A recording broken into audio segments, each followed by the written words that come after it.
Once upon a midnight dreary, while I pondered, weak and weary, over many a quaint and curious volume of forgotten lore, while I nodded, nearly napping, suddenly there came a tapping, as of someone gently rapping at my chamber door. "'Tis some visitor," I muttered, tapping at my chamber door.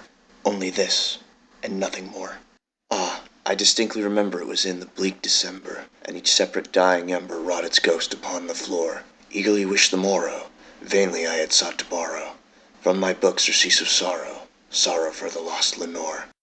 For the rare and radiant maiden, whom the angels name Lenore, nameless here, forevermore.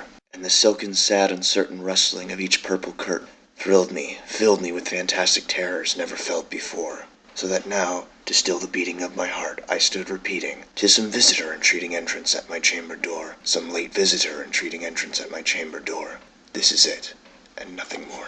Presently my soul grew stronger, hesitating then no longer. "Sir," said I, "or madam, truly your forgiveness I implore, but the fact is I was napping, and so gently you came rapping, and so faintly you came tapping at my chamber door, that I scarce was sure I heard you. Here I opened the wide door.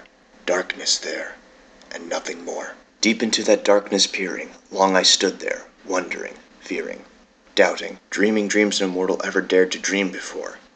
But the silence was unbroken, and the darkness gave no token, and the only word there spoken was the whispered word, "Lenore?" This I whispered, and an echo murmured back the word, "Lenore." Merely this, and nothing more. Back into the chamber turning, all my soul within me burning, soon again I heard a tapping, somewhat louder than before. "Surely," said I, "surely that is something at my window lattice.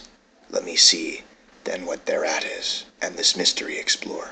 Let my heart be still a moment, and this mystery explore. 'Tis the wind, and nothing more."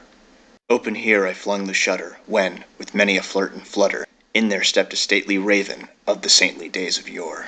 Not the least obeisance made he, not a minute stopped or stayed he, but with mien of lord or lady, perched above my chamber door.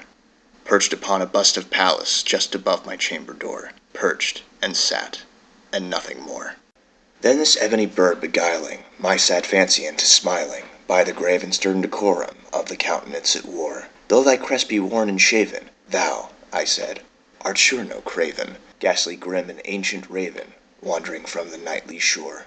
Tell me what thy lordly name is, on the night's Plutonian shore." Quoth the raven, "Nevermore." Much I marveled this ungainly fowl, to hear discourse so plainly, though its answer little meaning, little relevancy bore. For we cannot help agreeing that no living human being ever yet was blessed with seeing bird above his chamber door, bird or beast upon the sculptured bust above his chamber door, with such a name as Nevermore. But the raven, sitting lonely on the placid bust, spoke only that one word, as if his soul in that one word did he outpour. Nothing farther than he uttered, not a feather than he fluttered, till I scarcely more than muttered, "Other friends have flown before. On the morrow he will leave me, as my hopes have flown before." Then the bird said, "Nevermore." Startled at the stillness broken by reply so aptly spoken, "Doubtless," said I, "what it utters is only stock and store, caught from some unhappy master, whom unmerciful disaster followed fast and followed faster, till his songs one burden bore, till the dirges of his hope that melancholy burden bore, of nevermore." But the raven, still beguiling my sad fancy into smiling, straight I wheel the cushioned seat in front of a bird, and bust, and door.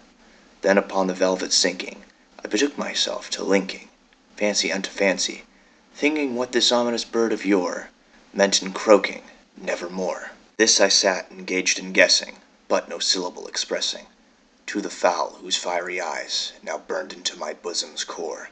This and more I sat divining, with my head at ease reclining on the cushion's velvet lining, that the lamplight gloated o'er, but whose velvet violet lining with the lamplight gloating o'er, she shall press, nevermore.